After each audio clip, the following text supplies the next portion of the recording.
porque el nazismo es algo que fue inventado en Alemania en los años 20 y 20 años después terminó.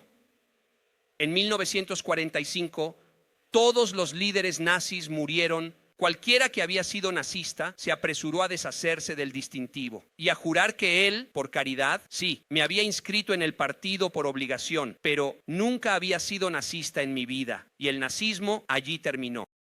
Luego dirán que todavía hay skinheads en Alemania del Este que se inspiran en estas cosas, pero no son muy simpáticos tal vez, y no es algo profundamente arraigado y significativo. El nazismo en sí es el régimen nazi, algo que se estableció en Alemania, cuyo objetivo era hacer poderosa a Alemania y exterminar a los judíos, un objetivo declarado desde el principio. Tanto que si hoy encuentras a alguien que dice yo soy nazista, es inútil preguntarle ¿te cae bien Hitler? Porque si uno es nazista, Hitler le cae bien, y el nazismo tiene como símbolo la cruz gamada, la esvástica. Y la esvástica significa eso. Si hoy alguien quisiera ponerse una esvástica en la solapa, significaría que está a favor de la dictadura, el militarismo, el exterminio de los judíos, la Gran Alemania, y así sucesivamente. Eso es lo que significa. Y el fascismo nació en 1919 y murió en 1945. Duró poco más de 20 años también. Murió el fascismo, pero los fascistas no han desaparecido. Italia estaba llena de fascistas y todavía está llena de fascistas, porque el régimen gobernó el país durante mucho tiempo, con un consenso difundido aunque no generalizado. Hizo cosas que una parte del país quería en la memoria de las familias italianas, y muchísimas familias tienen memoria de abuelos antifascistas, trabajadores que terminaron en la cárcel o partisanos, y muchísimas otras familias tienen memoria. En cambio, de abuelos fascistas que contaron a sus hijos que en la Italia fascista se vivía muy bien y no había ningún problema, y no se entiende por qué hoy se debe. No, aquí está, así es, este es un dato de hecho. Pero el fascismo en cuanto tal, como fenómeno histórico, dura desde 1919 hasta 1945. Después está el neofascismo, que es otra cosa. Y de hecho, si ustedes encuentran a alguien, y seguro que lo encontrarán, incluso aquí en el barrio, creo que está lleno de personas que dicen yo soy fascista.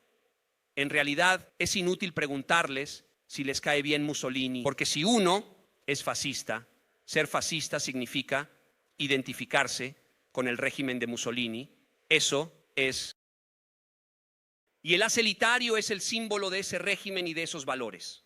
¿Cuáles son los valores? Bueno, Italia debe ser fuerte, poderosa, unida, no se debe pelear, no debe haber partidos que discutan entre sí, no debe haber periódicos que escriban cosas escandalosas, debe ser un país unido, fuerte, jerárquico, no se deben elegir a los alcaldes, el gobierno decide quién debe ser el alcalde de Roma, todos debemos marchar por las calles, todos alineados, y así Italia será fuerte, poderosa y respetada.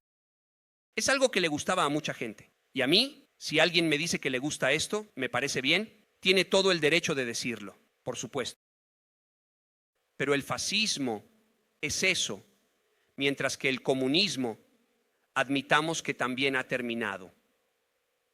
Porque en el mundo de hoy no se ve como una fuerza organizada y activa, ni como un ideal preciso y compartido, como una cultura difundida.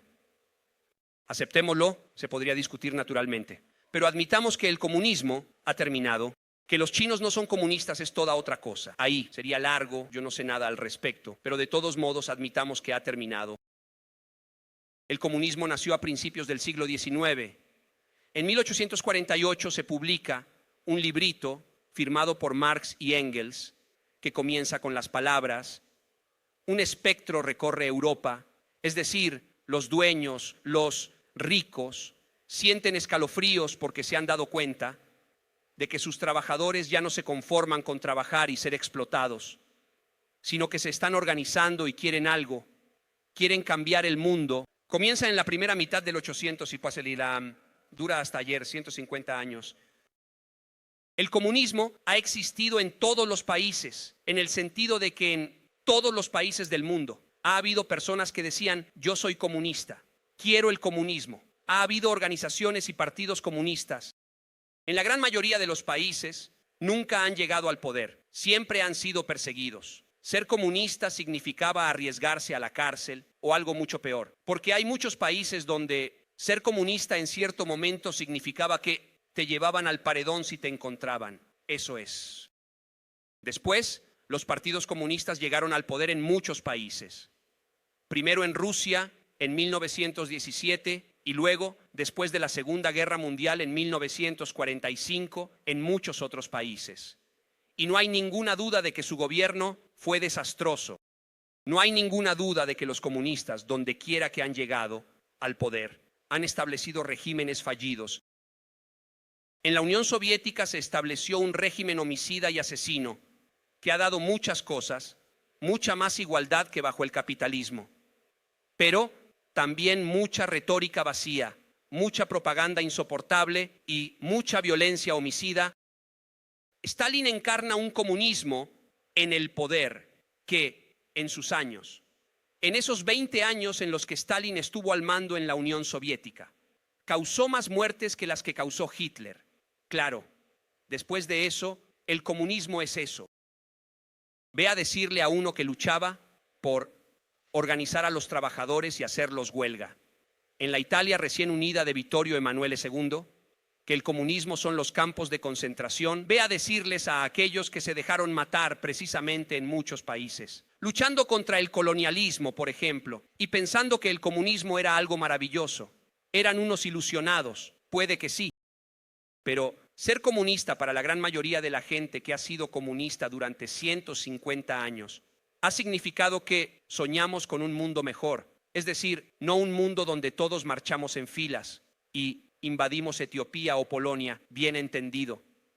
Otra cosa, un mundo donde todos son hermanos, todos iguales, eso era una utopía, eran unos ilusionados. Es probable, cuando tuvieron la oportunidad de aplicarlo, hicieron desastres, es verdad. Después de eso, la diferencia me parece evidente en comparación con el fascismo y el nazismo. Y si uno ignora esta diferencia, precisamente ignora la verdad. Porque la verdad es que no puedes decir que ser comunista es como ser nazista, la hoz y el martillo es como la esvástica. Son dos cosas diferentes.